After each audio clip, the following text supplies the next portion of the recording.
My name's Andrea Anderson. I'm a person of long-term recovery.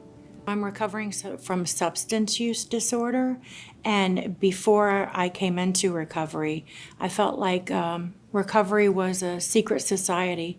I knew people that I was using with that would talk about recovery, and I would ask them questions, and they would say, well, I don't want to talk about it. So I figured it was like blood in, blood out, like a gang thing. You didn't talk about it.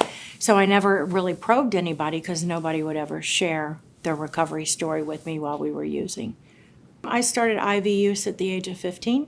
I was introduced to it from some older friends of mine. And I knew as soon as I used that way that I was in trouble. And I tried to control that using for the next multiple years of my life. And I failed miserably. I started getting arrested when I was 22, 23.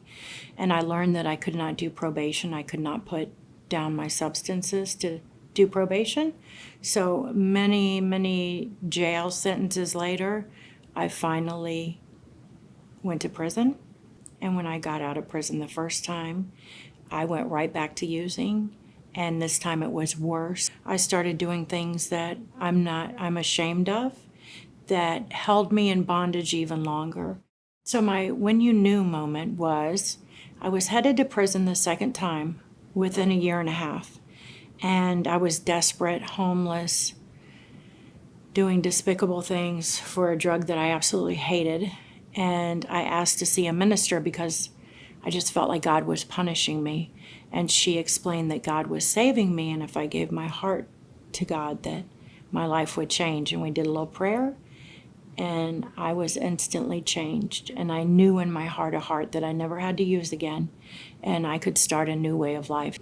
So I moved here. I changed people, places, and things. I went into treatment. My life is fabulous now. So I'm free.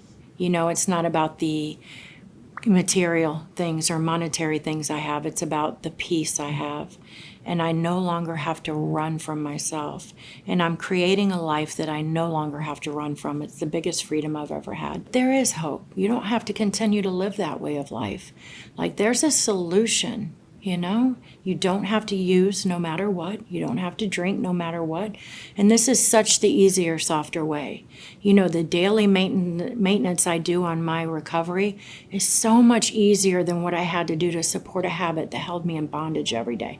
This is so much easier, and it's so freeing. And I get to go to work. I get to do things. I get to have a life. I get to do all the wonderful things and be part of society.